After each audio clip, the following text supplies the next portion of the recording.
Hello et bienvenue sur le podcast Les matchs de ma vie. À travers 5 matchs de foot, notre invité parle de son amour pour ce sport et nous ouvre aussi sur quelques chapitres de sa vie. 5 matchs à raconter, beaucoup de bonheur à partager avec vous, où que vous soyez, où que vous nous écoutez. Merci déjà de nous avoir choisis. C'est parti pour ce nouveau numéro de Les matchs de ma vie. Avec moi, Darren Tulette, et notre invité aujourd'hui est... Luis Fernandez. C'est la bonne réponse, Louis. Ça commence très bien. Merci Darren. Merci de m'accueillir. Merci de me faire rappeler de très bons souvenirs. Oui, très bons souvenirs. Ravi de t'avoir avec nous, Louis. Déjà, grande carrière de foot en tant que joueur et entraîneur que nous allons revisiter grâce à ta liste donc de 5 matchs qui ont le plus marqué ta vie.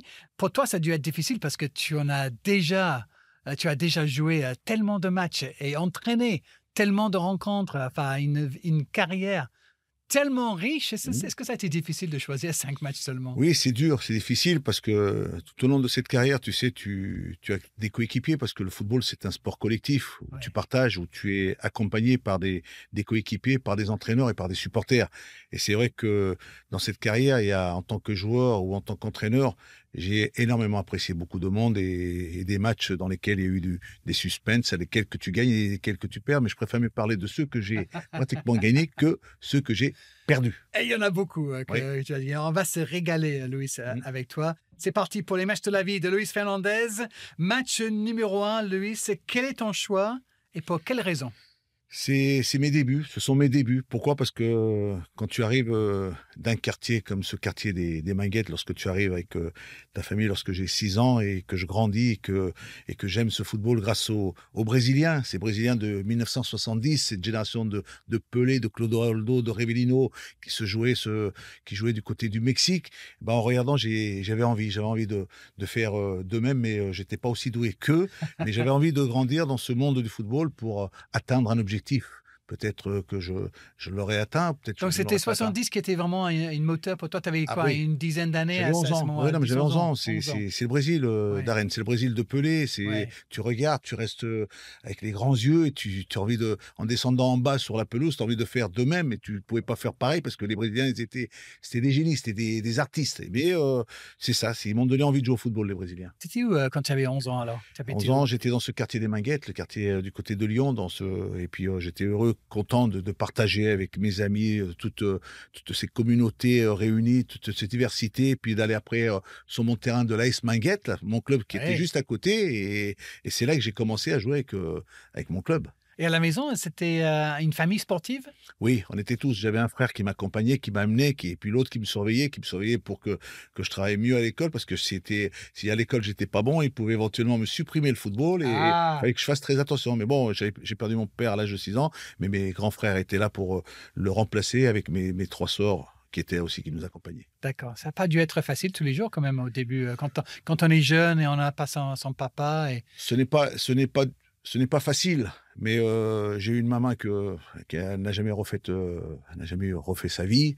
Et elle est restée auprès de nous, elle nous a accompagnés avec mes frères et mes sœurs, et puis on a vécu dans une belle ambiance, et ça, je pense que je peux te dire que ça t'aide beaucoup aussi pour grandir. Parce que tu es né en Espagne, et quand tu parles de ces premiers souvenirs de joueur, il faut se rappeler que tu étais encore considéré comme un Espagnol à ce moment, même si tu grandis en France. Oui, non, mais j'ai pas encore la nationalité française. Je suis émigré. Je suis de l'immigration espagnole de 66. On est là, on est arrivé parce qu'il y avait les sœurs de mon papa qui étaient du côté de Vénissieux, du côté de Lyon, et puis dans ce quartier des Minguettes.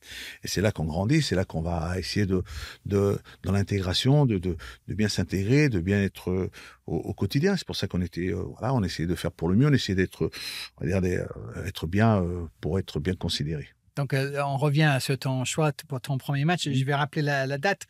Pour ceux qui nous écoutent, le 11 octobre 1978, on est au Parc des Princes et Luis Fernandez est titulaire pour la première fois avec le Paris Saint-Germain, donc contre Nancy. Tu viens d'avoir 19 ans. Je viens d'avoir 19 ans et puis je viens d'intégrer ce centre de formation depuis 1 an, 2 ans et j'avais un objectif d'essayer un jour de pouvoir atteindre, de pouvoir réussir, de pouvoir rentrer dans cette équipe. Et voilà, ce soir-là, les 2 entraîneurs qui étaient Pierre Alonso et monsieur Camille Choquet qui assurait l'intérim me lancent dans le grand bain et c'est là que je débute dans ce Paris Saint-Germain-là. Qu'est-ce que tu as encore en tête de cette soirée-là? C'était un mercredi soir. Il y avait, le parc était loin d'être plein à cette époque-là. Il y avait des joueurs comme Batney, comme Carlos Bianchi. D'Alep. Je n'avais pas envie de décevoir Darren. Je n'avais pas envie j'ai envie de donner le maximum. J'avais envie de montrer que je pouvais éventuellement l'intégrer, ce club, rentrer dans ce club, dans cette équipe, et puis d'essayer de faire le strict minimum d'erreurs sur le terrain. Puis c'est comme ça que en rentrant, j'étais avec la force pour réussir. Et tu avais encore un contrat amateur alors que tu jouais dans l'équipe de Paris Saint-Germain ce soir-là. Il faut que tu saches qu'à l'époque, c'était la loi Bosman. La loi Bosman, ce n'était que 2 contrats dans le club d'étrangers, que ce soit en stagiaire, en aspirant et en professionnel. Et que le Paris Saint-Germain, j'étais passé j'ai fait des essais avant de venir au Paris Saint-Germain, et c'était Pierre Alonso qui était l'entraîneur du centre de formation, qui avait décidé de me faire signer.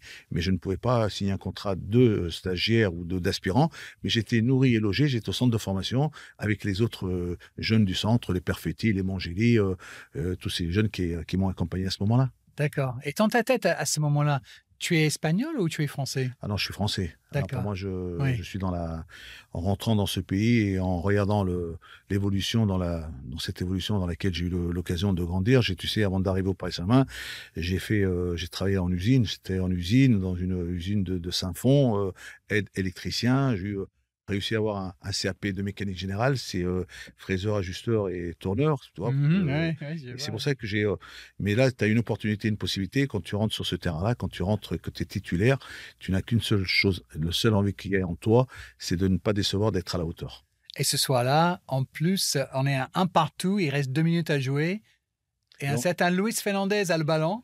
On me lance dans la profondeur, je rentre dans cette surface et j'ai un gardien qui s'appelle Jean-Michel Moutier qui sort à ma rencontre. J'ai réussi à l'éliminer, je ne sais pas comment j'ai fait. J'ai peut-être poussé un peu trop le ballon. Il m'a touché, il m'a déséquilibré. Il y a un pénalty pour le PSG. Puis voilà, c'est Carlos Bianchi qui le tire et qui le marque, et c'est la victoire. Et Paris gagne. Et Paris s'impose. Ouais, formidable souvenir ça. Ah oui. Mais même au début, Louis, on remarque que tu as une condition physique exceptionnelle.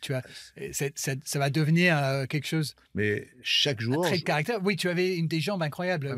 D'où ça vient, ça? Chaque joueur joue avec ses qualités, mais ça vient de l'envie, de la motivation, l'engagement que tu as en toi. C'est cette envie que tu as envie de satisfaire tes entraîneurs, satisfaire tes coéquipiers, satisfaire aussi tes supporters, de montrer que tu es là sur le terrain en te donnant le maximum, en allant au maximum de toi, en essayant je vais peut-être finir épuisé, mais j'ai pas envie de tricher, j'ai pas envie de garder quelque chose en moi en me disant retiens-toi, n'y va pas encore. J'y allais de partout, et ça pour moi c'était primordial. Tout donner, quoi. Tout donner parce que si tu as envie d'avoir une chance de revenir, de rejouer, il faut donner le maximum.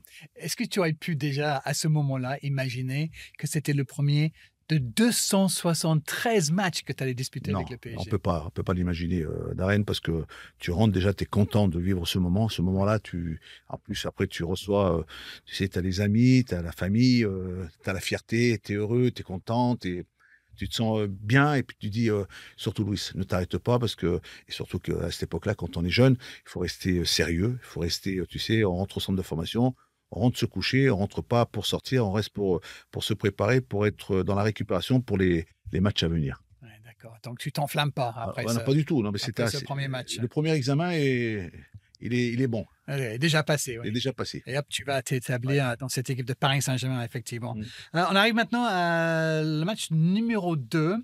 On est le 15 mai 1982, donc 4 ans plus tard. C'est la finale de la Coupe de France. C'est encore au Parc des Princes. Oui. 82. Paris Saint-Germain contre Saint-Étienne. Oui. Alors là, c'est un grand soir, parce qu'il y a une ambiance, ce Saint-Étienne-là. Tu sais, je suis un Lyonnais parce que j'ai grandi et j'ai le souvenir d'avoir souvent été au stade de Gerland, voir cette équipe lyonnaise de Serge Chiesa, de Floridine Allo, de Bernard Lacombe, et puis il y avait la rivalité avec Saint-Étienne, et puis ce Saint-Étienne-là qui arrive au Parc des Princes avec un Michel Platini qui allait disputer son dernier match, et pour le Paris Saint-Germain, c'était... Avant de partir en Italie, oui. Avant de partir en Italie, avec... voilà, et puis tu es dans cette équipe, et on va dire, tu as face à toi un adversaire de taille. C'est-à-dire, c'est pas un adversaire facile. Ouais. Puis, de ce match-là, je peux te dire que c'est quelque chose, ça marque. C'est vrai que c'était une sacrée finale. En face, Battiston, Ouais. le petit Paganelli, Paganelli, Laurent qui il est était là là, aussi. Larios, Johnny Rep. Non, mais c'était Une belle équipe en face. une belle équipe. Non, mais c'était Ouais. une équipe qui est dans cette époque-là. Moi, j'ai grandi avec ces clubs qui étaient Bordeaux, qui étaient Saint-Étienne. C'était ces clubs-là qui étaient un peu qui dominaient le football français. Puis Saint-Étienne était une de ces grosses équipes françaises. Et on avait une motivation vraiment, une grosse motivation pour aller les battre. Voilà, parce qu'il y avait une belle équipe de Paris Saint-Germain aussi. Parle-moi un petit peu de Mustapha Daleb, parce que je sais que ceux qui l'ont vu jouer Ah oui. l'ont adoré. Il y a beaucoup de jeunes Mais qui ont entendu parler de ce mec-là. pour te dire de Mousse, c'est quelqu'un qu'on ne peut pas oublier comme ça du jour au lendemain, Darren. Parce que tu sais, quand tu rentres dans un vestiaire, déjà tu te tiens à carreau, tu restes calme, tu restes tranquille, tu t'assois. Et puis quand tu as la chance, là c'est une chance, quand tu cites Daleb, quand tu cites ces joueurs que tu as cités, pour moi, je les regardais tous avec des grands yeux. Et je ne voulais surtout pas les décevoir. Je voulais qu'ils soient fiers de moi aussi. Et quand tu me parles de Mousse, c'est un artiste. Mousse, c'est un génie. Mousse, c'est quelqu'un que quand tu le regardais, tu n'osais pas, tu sais, dans les contacts, dans les entraînements, de te freiner. Mais Daleb, c'était quelqu'un qui marquait des différences. Daleb, c'était quelqu'un qui, par sa virtuosité, cette facilité qu'il avait, cette aisance qu'il avait d'éliminer, d'accélérer.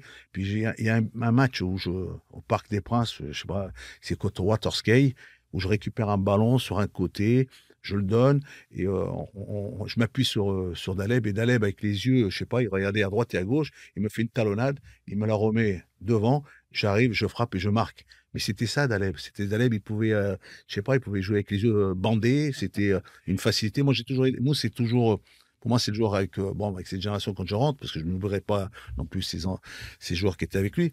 Mais Mousse, ça marque des différences, oui. Ouais, sacré joueur. On revient donc sur cette finale de 82. Il y a les buts de Tocco, de Platini. Il y a un partout, il y a prolongation. Platini remarque. Et là, vous jouez la 120e minute lorsque Dominique Rocheteau va aller égaliser. Et là, c'est un petit peu la folie au parc. Oui, mais si tu regardes bien cette action, c'est Salah Assad qui déborde. Et je suis dans le passage. J'ai failli mettre ma main. J'ai failli arrêter le ballon avec la main. Je baisse ma main et le ballon arrive dans la surface et c'est Dominique qui est là pour la reprendre de deux volets. Pour ça, je me suis dit, après en regardant les images, heureusement que je ne touche pas ce ballon-là. Je l'aurais freiné, je l'aurais arrêté. Non, mais j'ai enlevé la main, hop, et c'est Dominique. Et c'est vrai que c'est l'égalisation. Et puis en plus, c'est vrai que Michel Platini, sur ce match-là, a fait encore parler de lui. On avait mis un joueur sur lui, c'était Jean-Claude Lemoux, qui était on va dire son marquage individuel. Mais Michel, c'était un top player dans cette époque-là. Donc, de partout, Francis Borrelli, le président de Paris Saint-Germain, embrasse la pelouse à ce moment-là. Et sache aussi que le stade a été envahi par les supporters, mais les supporters des deux camps, où il n'y a pas eu d'incident. Il n'y a pas eu c'était festive, c'était une fête. Et je pense que c'est quand tu vois ça, après le match d'égalisation, le stade envahi, tu vois les supporters Stefano et les Parisiens. Je me dis, putain, je suis resté, c'est pas possible, c'est incroyable. C'était magnifique, c'était vraiment une vraie fête. C'est vrai que c'était quelque chose d'exceptionnel. Il faut aller chercher les images de cette finale. Et puis, pour la première fois dans l'histoire de la Coupe du France, c'est une séance de tir au but pour décider qui va gagner. Alors, est-ce que vous aviez un petit avantage? Parce que j'ai vu qu'en demi-finale, le Paris Saint-Germain avait déjà battu Tours avec une séance de tir au but. Ça aide peut-être un petit peu à je ne sais préparer. pas si ça aide, mais on joue au Parc des Princes, on joue devant quand même, on joue dans un stade que l'on connaît bien. Oui, c'est chez vous en quelque sorte. Oui, on est chez nous, mais voilà, c'est Saint-Étienne. Après, c'est pile ou face. Hein, tu sais, les tirs au but, il faut surtout être bien concentré pour les. En tout cas, toi, tu y vas, tu tires en 5e, tu marques. Platini aussi. Jean-Marc Pilorget va marquer le dernier parce que Christian Lopez loupe le sien.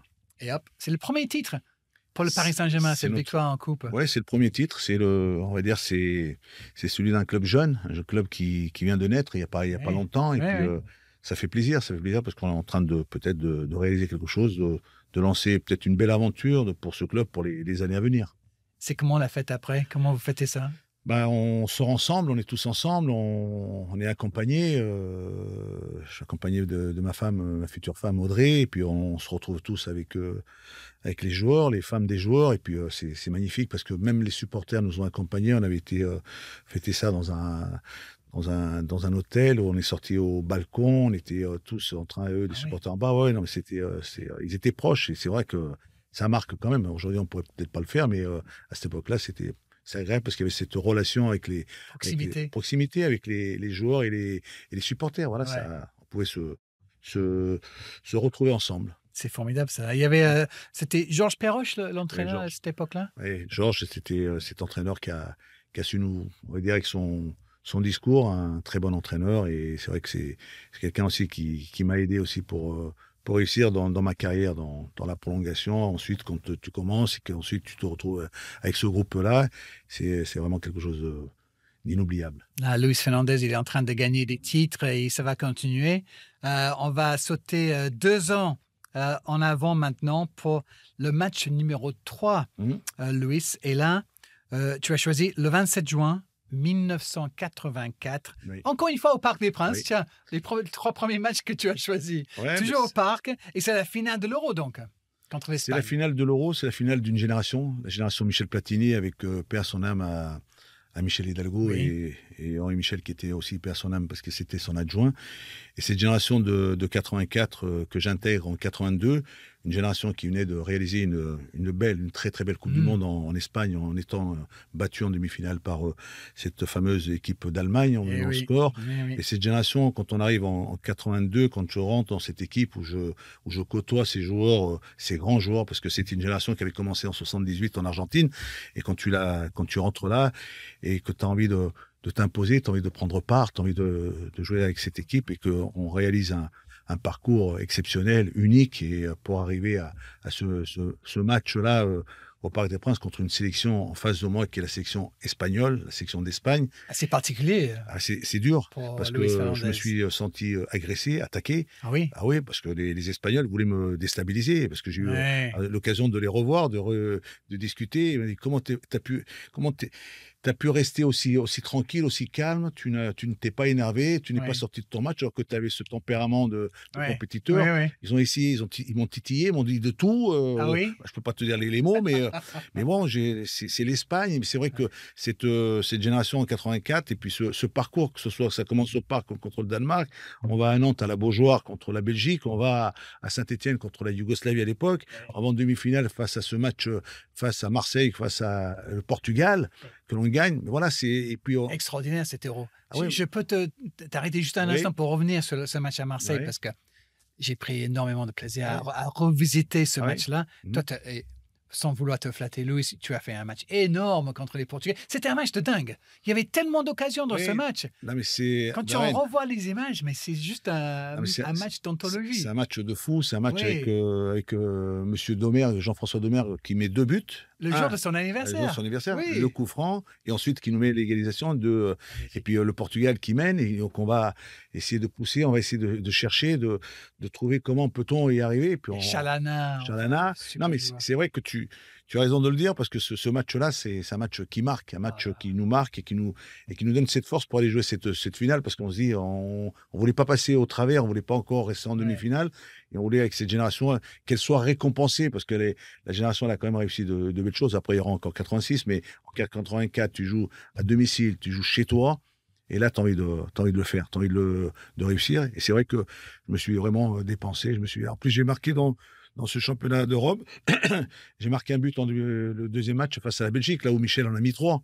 J'en ai mis un de la tête. J'ai quand même aussi. Et en plus, on me demandait de jouer arrière droit contre la Belgique, parce que Francky Vercotteren, qui est un joueur assez impressionnant en face, de le prendre au marquage, de le suivre. Et puis, moi, tout ce que me demandait Michel Hidalgo, je ne contestais pas. Si on me aurait dit de jouer ailier gauche, arrière droit, n'importe quel poste. Dans les buts. Même dans les buts, n'importe où. À cette époque-là, on ne peut pas. Tu sais, quand on te met sur le terrain, quand on te fait jouer, quel que soit le poste, accepte, ne dis rien, tais-toi. Ouais. Parce que c'est comme ça que je l'ai toujours accepté, parce que je me suis dit, tu as une chance, une opportunité d'être titulaire. Tu n'es pas remplaçant, tu es titulaire. Et si on te demande de courir, de bloquer, d'avancer, de défendre et tout, de récupérer, on me disait, ouais, mais lui, il n'arrête pas de courir et il met des coups. Non, Louis, il met des coups, il essaie de récupérer des ballons, il essaie de casser des lignes, de faire des passes et de jouer pour le rôle un peu ingrat. C'est pas grave.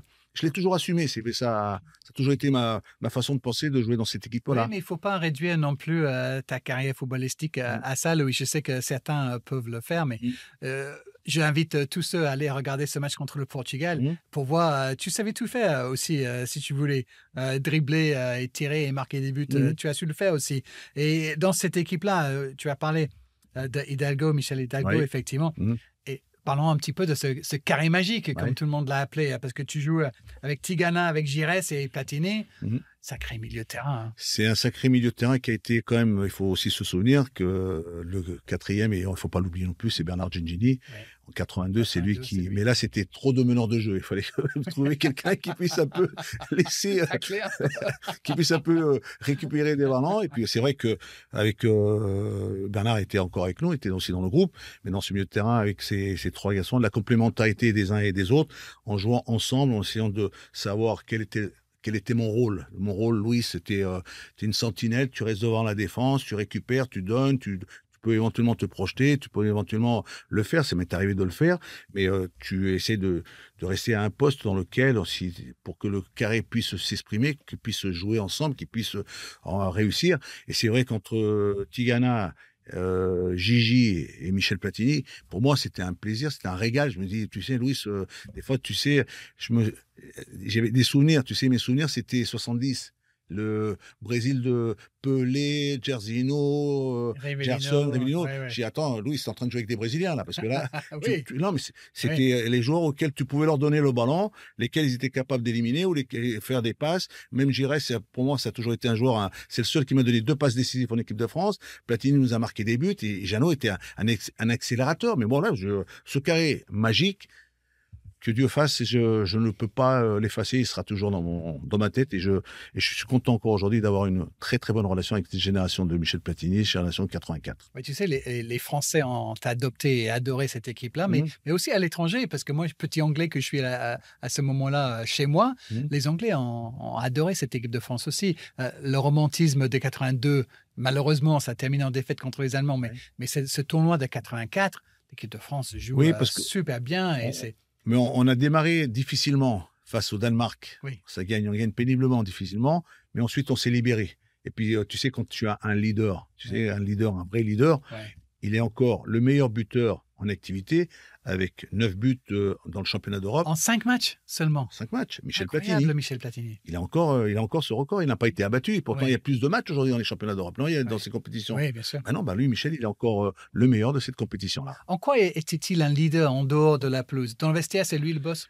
C'était le boss, mais on avait tous un grand respect pour un personnage, pour Michel Hidalgo. Moi, quand je l'écoutais, quand je le voyais, quand ces causeries d'avant-match avec ce calme olympien, cette tranquillité, en nous expliquant, en nous disant le rôle de chacun sur le terrain, voilà, on a tout de suite, on comprenait ce qu'on avait à faire sur le terrain. Et puis Michel, c'était quand même ce leader, parce qu'il te faut un leader où il a été quand même le Ballon d'Or avec la Juve quand même. Hein. Ce n'est pas rien. C'est 3. Il en a quand même eu 3 de Ballon d'Or. C'est pas 1, c'est 3. Voilà. C'est Michel Platini. Alors Michel Platini, ça se respecte. Et s'il te demande de te repositionner, s'il te demande, tu sais, c'était l'homme qui te donnait certainement, qui te donnait aussi envie de te transcender aussi, d'aller au maximum de toi. Et dans cette finale, donc pour ton 3e match, 27 juin 1984 contre l'Espagne au Parc des Princes, c'est lui qui marque le premier but sur coup franc, mais on se souvient tous, enfin ceux qui l'ont vu, l'Arconada, le gardien de but espagnol. C'était dur pour lui. Parce que le ballon lui échappe. C'est terrible. Hein. C'est dur pour Arconada. Et puis, je ne sais pas si tu sais qu'il a un fils, Arconada, qui travaille du côté de la Real Sociedad. Et un jour, en appelant la Real Sociedad, le monsieur me dit, je m'appelle Luis Arconada. Je lui dis, non, tu te fous pas de moi quand même, tu te moques pas de moi. Il m'a dit, non, je suis son fils. Oh, wow. Il était à la communication. Pourquoi c'est Luis Arconada? C'est vrai que ce gardien-là, ça l'a poursuivi. Quand un gardien, c'est une Arconada, c'est une Arconada. Mais c'est vrai que On le gagne avec. Après, il y a quand même le deuxième but de Bruno Bellone, Oui. avec un joli piqué. Mais Oui. c'est vrai que ce but-là, peut-être déclenche un peu pour nous amener pour gagner cette finale. 2-0 pour l'équipe de France, effectivement. Et ton premier match, c'était le premier titre pour le Paris Saint-Germain. Ça, c'est le premier titre pour l'équipe de France, à 84. La France n'avait jamais gagné un grand tournoi avant ça. Donc, comment tu le vis, toi? Bon, on le vit bien, on est heureux, on va tous ensemble ensuite à la fédération, on est reçus, on mange tous ensemble, et c'est vrai que ça reste un grand souvenir. Et c'est vrai que même, j'ai des images quand je quitte le parc, je quitte avec cette fameuse Coupe d'Europe qu'on a gagnée, et puis c'est quelque chose que ça nous a vraiment fait un plaisir de rendre on va dire le peuple de France, ces supporters de France, parce que ces supporters, on ne peut pas les oublier. Quand tu fais la Beaujoire, quand tu fais le Parc des Princes, quand tu fais Geoffroy Guichard, quand tu fais le Stade Vélodrome, quand tu finis au Parc des Princes, quand tu vois ce peuple qui t'a suivi, qui t'a accompagné, qui t'a aidé, qui t'a poussé, parce que le match, tu me dis, le match contre le Portugal, et on l'a senti, le public là derrière nous pousser à Marseille, hein, à la Beaujoire, c'était magnifique. Oui. Au Parc contre l'Espagne, pareil. Donc, surtout les stades, on les a sentis, ils étaient là, ils avaient cette envie de nous voir gagner, de voir cette génération être récompensée. On l'a été au final, et on était aussi heureux pour eux aussi. Gagner à la maison, c'est pas mal, effectivement. C'était en 84. Donc, les 3 premiers matchs de Luis Fernandez au Parc des Princes. On va peut-être aller ailleurs maintenant. Vous écoutez Les Matchs de ma vie, le podcast de Beansport où notre invité raconte les 5 matchs de foot qui ont le plus marqué sa vie. On arrive au match numéro 4 de Luis Fernandez, le 21 juin, jour de l'anniversaire de Michel Platini et ce quart de finale de la Coupe du Monde de 1986 à Guadalajara, en Mexique. Bah ouais, tu sais, quand on a commencé, tu sais de quoi je t'ai parlé. Je t'ai parlé de qui? Je t'ai parlé du Brésil. Ouais. Ce Brésil de 70. Et ça jouait où? Ça jouait au Mexique. Exactement. Ça jouait à Guadalajara, là-bas. Ouais. Et quand tu joues ce match-là, quand tu arrives dans ce stade et que tu rentres dans le stade et tu vois le stade en jaune, tout en jaune. Ouais. Tu dis, on joue à l'extérieur. Ouais. On joue contre les artistes, on joue contre les Brésiliens. On vient d'éliminer les champions du monde. C'est ça, l'Italie. Oui, on vient d'éliminer l'Italie. Surtout que ce match-là, Michel, il ne voulait pas le perdre. Ouais. Il nous a dit, on peut perdre contre d'autres équipes, mais pas contre les Italiens, parce que quand je vais rentrer en Italie, ils vont me faire un rappel. Ils vont me le rappeler. Et c'est pour ça que ce match-là, on l'a passé. Puis là, ce jour-là, il y a ce fameux match avec Henri Michel, qui est l'entraîneur personnel aussi, qui met en place, on va dire, un dispositif. Et ce match-là va rester marqué parce que je commence dans ce match un peu comme à l'arrière latéral, parce que un peu comme on l'avait fait face à la Belgique à la Beaujoire. Et les consignes étaient qu'il fallait que je bloque un peu ce latéral. Ils avaient un joueur assez spectaculaire. Mais je peux te dire, Darren, que quand tu vois ce début de match, tu prends un bouillon, tu te fais vraiment surpasser. Et le but qu'ils nous mettent, c'est un but... Je l'ai revu 10 fois, 20 fois, 30 fois, avec des feintes de corps, des 1-2, mais à la vitesse grand V, avec cette qualité, je dis, c'est pas possible. Et ce jour-là, tu sais, il faut aussi savoir aussi que au Mexique, à ce moment-là, l'altitude est dure. Dur pour jouer. C'est très dur, la chaleur, c'est difficile. Hein. Mais je veux dire que sur ce match-là, on est vraiment, avant ce jour, on s'est peut-être dit, c'est notre finale, c'est la finale contre le Brésil. Oui. On avait ce rêve de jouer le Brésil, de les rencontrer en finale. Bon, le tirage, c'est pas, on les retrouve en quart de finale, mais on rentre dans ce stade avec une motivation extrême. On est vraiment content de jouer contre eux. Mais là aussi, on parle d'un match hyper mémorable que beaucoup de supporters vont prendre beaucoup de plaisir en écoutant tes souvenirs de cette rencontre. Parce que, comme tu dis, Caraca il marque le premier but. Et le Brésil, a commencé très, très fort. Mais Platini va marquer. On est à 1 partout. Sur un centre. Et le match commence à être un petit peu plus équilibré. Il y a des sacrés joueurs sur cette pelouse. Chez vous, évidemment, on vient d'en parler de cette génération qui arrive, donc champion d'Europe 2 ans plus tard. Vous faites partie quand même des favoris pour cette Coupe du Monde. Il y a Zico. Oui, Zico va rentrer, le pelé blanc, qui va rentrer en cours de match et qui va obtenir un pénalty. Et son deuxième ballon, justement, c'est ce pénalty qui tire et Joël Bass le repousse. Il le repousse, mais je suis un peu responsable de ce pénalty parce que Michel me dit il n'a pas intérêt à le marquer parce que sinon je vais te tirer les oreilles.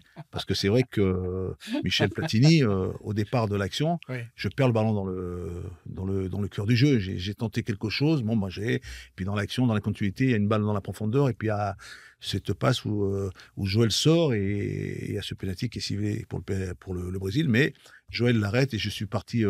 Michel est venu m'embrasser, j'étais embrassé aussi Joël Batz. Tu m'étonnes. J'ai dit merci. Il t'a bien sauvé la vie, Il m'a là. bien sauvé, c'est vrai. Et ouais, c'est vrai que c'est un match où il y a aussi un record qui est établi d'arène. C'est le ballon reste dans l'aire de jeu. Ouais. Le ballon ne sort pratiquement jamais, Ouais. pour te dire. Et puis j'ai eu l'occasion de le revoir, de le recommenter avec Florian Janton. Il y a deux garçons qui m'ont vraiment impressionné. C'est Maxime Bossis et Manuel Amorós. Sur ce match-là, quand tu les vois jouer et faire cette performance, parce que tu sais, quand tu fais des allées, il fallait penser qu'il y avait le retour. Ouais. Et puis tu sais, quand tu joues dans ces conditions climatiques qui sont vraiment les plus difficiles que j'ai rencontrées. Ah ouais. C'était dur. C'était tu sais, la respiration, déjà avec ton volume de jeu, ce style de jeu que j'avais, où j'avais dans cet engagement, il fallait peut-être de temps en temps être un peu dans le calcul, mais comme je peux pas être dans le calcul, j'allais à fond, et puis c'était dur. Mais c'est vrai que ce match-là, dans ces conditions-là, puis voilà, c'était le Brésil, là, tu avais envie de tout donner, oui. Ah oui, il y a prolongation. Donc, il y avait ce fameuse faute du gardien sur Bruno Bellone. C'est à la fin. Oui. C'est à On aurait pu avoir penalty pour la France, là.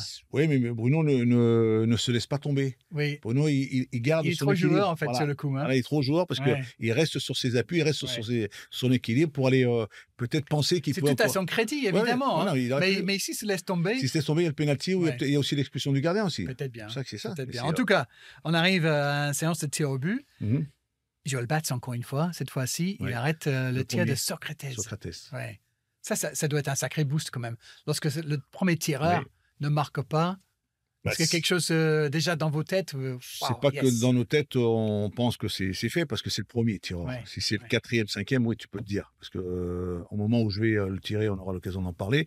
Là, déjà, c'est que tu prends confiance. Il y a une confiance qui s'installe. Et puis pour ton gardien aussi, c'est important parce que Joël venait d'arrêter un penalty dans le match. Et là, il en arrête un d'entrée. Et c'est un penalty qui va le chercher vraiment parce que la frappe, la force, la précision, il fait un bel arrêt. Oui, c'est ça. Mais plus tard dans la séance, Michel Platini rate le cadre complètement. Comme quoi, les meilleurs peuvent aussi rater les penaltys. Je suis tout de suite derrière. Julio César, poteau. Et donc, place à un certain Luis Fernandez qui va tirer pour la victoire, pour les qualifications.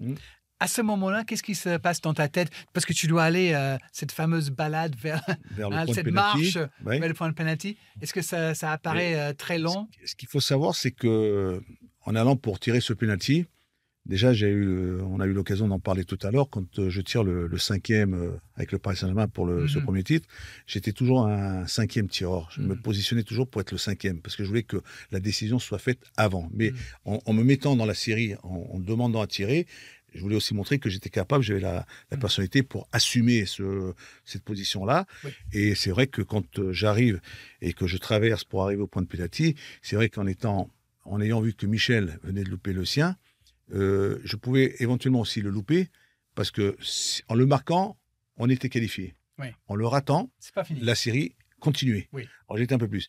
Et puis en plus, quand j'arrive à ce point de penalty, je regarde les buts, il n'y a pas le gardien de but. Parce que le gardien, Farrell était derrière. Il est arrivé, il m'a mis le pied sur le point de penalty. Tu sais, où j'ai mis le ballon. Parce qu'il a voulu un peu que je fasse peut-être encore, il a tenté quelque chose pour me déstabiliser. Puis finalement, je me suis élancé. Puis j'ai changé de côté. Parce que la veille, on s'est entraîné. Je tirais beaucoup du côté gauche du gardien. Mais là, j'ai préféré tirer du côté droit. Voilà, c'est comme ça que. Mais tu l'as décidé à quel moment, ça? Au dernier moment. J'ai dit, ne tire pas là parce que peut-être. En mettant le ballon. Parce que la veille, on nous regardait, on nous observait parce qu'on faisait tu sais, la veille, on s'entraînait au tir au but, les pénaltys, on était.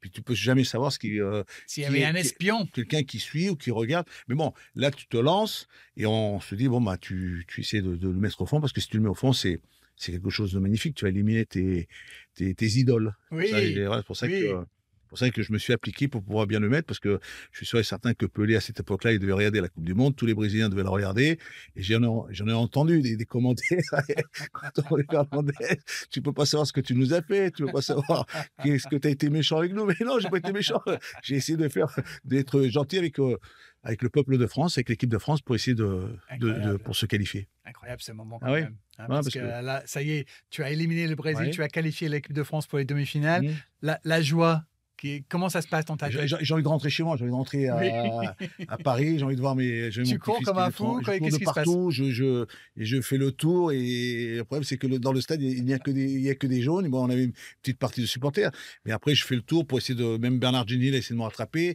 et je me suis retrouvé dans les bras de Michel Platini. Oui, il y a cette image. Oui. Qu'est-ce qu'il se dit à ce moment-là? Il me dit merci. Parce que lui, il venait d'arrêter. Oui, parce qu'il me dit merci. Je dis non, ne me dis pas merci, c'est à moi de te dire merci parce que déjà pour être avec toi, pour être avec votre génération ici, assez souvent je lui dis non, ne me dites pas, c'est pas moi de dire merci, c'est pas vous de me dire merci, c'est à moi. Mais c'est vrai que j'ai vécu, on était content, on était heureux, parce que Michel, c'est vrai que il jouait gros. Hein, si jamais on aurait été éliminé, ça aurait été dur. Et je ne voulais pas. Et puis après, c'est la joie dans les vestiaires. Tu peux pas savoir. C'est une joie exceptionnelle, magnifique. Mais avec on a chanté et tout. Et puis après, le soir, on a fait l'anniversaire de Michel. Ah. L'anniversaire de Michel, où ils m'ont mis même un gâteau sur la tête, ou je sais pas quoi. Je me suis fait arroser. Non, mais c'était.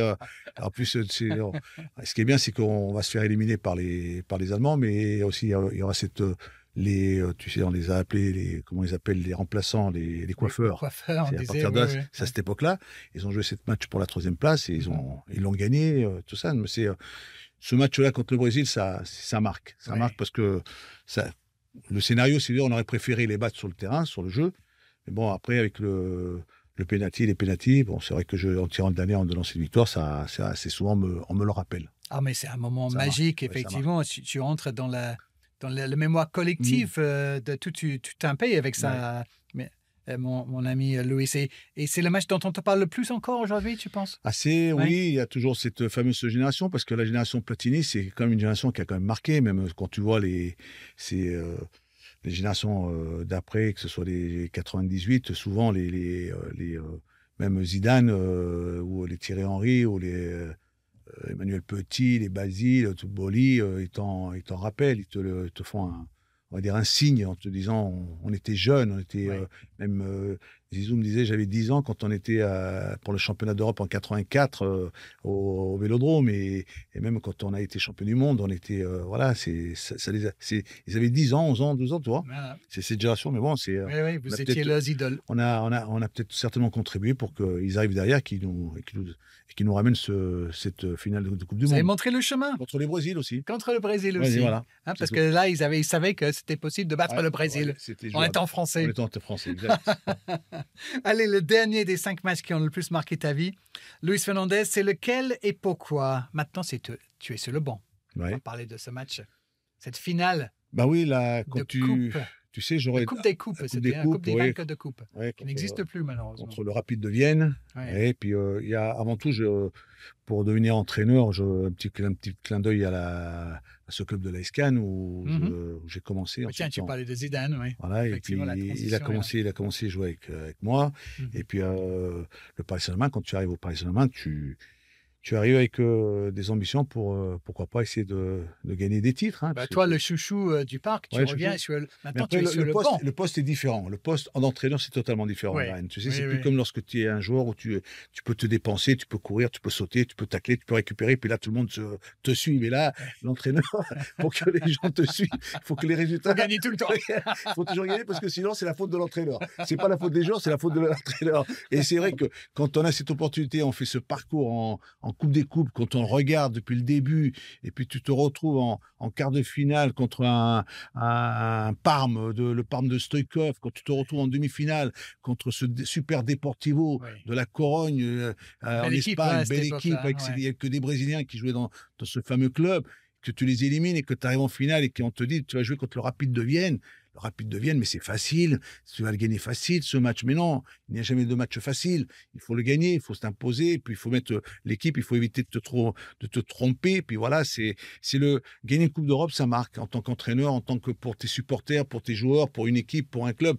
Une Coupe d'Europe, ça restera toujours Puis ce moment-là, il est magnifique parce qu'après le retour sur Paris, sur les Champs-Élysées, et puis la réception avec Chirac, tout ce beau monde qui nous attendait, voilà, ça reste toujours en tant qu'entraîneur un titre. Pour l'entraîneur gagner une Coupe d'Europe, ça s'oublie pas comme ça du jour au lendemain. Contre le Rapide de Vienne, à Bruxelles, but de Bruno Ngotti. Un Lyonnais. Oui, avec un coup franc d'une puissance. Yuri voulait tirer, mais je lui ai dit non, pas toi, Yuri. C'est Bruno qui tire. Parce que de loin, Bruno avait beaucoup plus de force, mais de près, je l'aurais certainement laissé tirer à Yuri. Ah oui, Yuri Djurkaeff. Mais bon, c'était un groupe, j'ai pris du plaisir avec ce groupe-là. C'est vrai que quand tu la gagnes, ça marque. C'est la fin de ta deuxième saison sur le banc de Paris Saint-Germain, effectivement. Et tu es toujours le seul entraîneur français à avoir remporté une Coupe d'Europe sur le banc d'un club français. Oui. Toujours aujourd'hui. Toujours aujourd'hui, ça reste, et en souhaitant, en espérant qu'il y en ait un qui puisse venir prendre aussi la relève, hein, parce que je pense que tous les titres sont faits pour être battus, et en espérant qu'il y ait un jeune entraîneur ou qu'un entraîneur français qui puisse gagner ce titre aussi. Un petit mot donc sur ces célébrations. Tu me parlais d'une réception, Jacques Chirac. Oui, parce que cette Coupe d'Europe, tu sais, quand tu la joues, quand tu la disputes, on a eu l'occasion avec un groupe de faire une belle aventure, de partir, de commencer. Ces matchs-là, tu ne peux pas les oublier. Ça reste, et quand tu aimes un club, comme je peux toujours le dire, j'ai un club, je suis né dans ce club, j'ai grandi dans ce club, j'étais un enfant de ce club, fier de l'être, parce que c'est le Paris Saint-Germain qui te sort d'un quartier, qui te sort pour une belle histoire, ensuite tu fais les efforts nécessaires, et quand tu arrives à jouer une finale de Coupe d'Europe, tu dis, mais Louis, pense à ce club, qu'est-ce qu'il t'a apporté, tout ce qu'il t'a pu te donner, si tu peux lui donner aussi avec ce groupe-là, parce que tu n'es pas seul quand tu es entraîneur, tu as un staff. Moi, je n'ai jamais, tu sais, mon staff a son importance, Pierre Alonso avec Bouba, ou avec Eric Blondel, avec tous ces gens Joël Batz, qui m'ont accompagné. C'est important de les réunir aussi. C'est pas que Fernandez qui gagne la Coupe d'Europe, c'est un staff, c'est pas que un joueur, c'est tout un groupe. Platini était bien accompagné, il avait les joueurs qu'il fallait à ses côtés pour gagner des titres, et les entraîneurs aussi. C'est pour ça que le football, ça reste un sport collectif. Il faut toujours remercier, toujours penser à ceux qui t'accompagnent, parce que tu ne peux pas réussir tout seul. Maintenant, à moins que tu fasses du tennis, d'accord, que tu fasses du golf, d'accord. Mais là, au football, non, parce que pour gagner, il faut que tes coéquipiers ou tes partenaires, il faut qu'ils soient forts, et il faut aussi les remercier quand tu gagnes. Formidable moment de gagner une Coupe d'Europe avec le club que tu aimes, qui est le Paris Saint-Germain, Louis.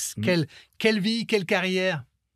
C'est une carrière, oui, j'en suis fier. Bon, aussi d'être bien accompagné. J'ai été accompagné par ma femme Audrey, qui a aussi la vie de famille a son importance, Darren. Tu sais, tes enfants, et Johan et Romain, sont là. Tu es un père, j'ai pas eu de père, je l'ai perdu très tôt, et tu es obligé d'être, on va dire, qu'ils puissent te regarder avec respect, qu'ils puissent être fiers de toi. Tu dois être exemplaire. J'ai aussi, pour finir, tu sais, aujourd'hui, on va me remettre une Légion d'honneur. La Légion d'honneur, c'est qu'on regarde un peu ton parcours, et ton parcours, que ce soit dans le football ou à l'extérieur. J'en suis fier d'être à l'âge qu'aujourd'hui. Aujourd'hui, on parle de ces fameux matchs que j'ai eu l'occasion avec toi, et ça me fait rappel de bons souvenirs. Toutes ces personnes, je leur dirai jamais assez merci. Merci de m'avoir accompagné, merci d'avoir été à mes côtés, et d'avoir une pensée même pour des joueurs comme Michel Ngom ou Thierry Baconnier, qui étaient là quand on a gagné ses premiers titres de champion de France ou la Coupe de France, et qui aujourd'hui ne sont plus là, ils sont décédés. Et puis ces présidents, Francis Borrelli, tout ça. Oui. Mais pour en citer d'autres, et Gérard Rouillet, qui était mon premier entraîneur, avec ce premier titre de champion de France avec le PSG. Voilà, ils sont tellement nombreux. Tellement de personnes sur le chemin. Parce que tu ne peux pas le faire tout seul. Oui. Je ne pourrais pas dire je fais ça tout seul. Non. Pour que je puisse le faire, il faut que les gens qui sont avec toi, que tu puisses bien t'entendre avec eux. Ça a été le cas durant ces années-là, même s'il n'a pas toujours été parfait. Attention, on raconte. Il y a des hauts et des bas et des disputes parfois. On raconte les bons souvenirs. Hein. Oui, bien sûr. Mais voilà, c'est bon, mais les autres aussi, hein, ça va. Parce qu'il y a des clubs comme l'AS Cannes ou comme l'Athletic de Bilbao, en tant qu'entraîneur aussi, ça n'a pas été si mal que ça. Oui, des moments forts aussi. Et un sacré soutien de la famille. Oui. Félicitations pour la Légion d'honneur aussi, Louis. Et franchement, merci d'avoir partagé ces matchs, ces souvenirs, ces moments de vie avec nous. Vraiment, on a pris beaucoup de plaisir à t'écouter. C'est gentil à toi, Darren. C'est toujours un plaisir de t'accompagner, d'être à tes côtés pour ce genre d'émission que l'on fait. On est des privilégiés. Oui. Merci beaucoup, Louis. Merci à vous de nous avoir écoutés. Si notre podcast vous plaît, n'hésitez pas à partager avec vos amis. Et si jamais vous n'avez pas aimé, eh bien, vous pouvez toujours envoyer un lien à vos ennemis. J'ai fait un compliment sur l'Olympique de Marseille. Hein. Oui. Sur le Vélodrome. Hein. Oui. Alors, Marseillais, comme quoi. Comme quoi, tout peut arriver. Tout peut arriver. Dans ce podcast, les matchs de ma vie. Vos commentaires sont les bienvenus. N'hésitez pas à nous donner, évidemment, 5 étoiles sur la plateforme où vous nous écoutez. À très vite pour un nouvel épisode de Les matchs de ma vie. Bye bye.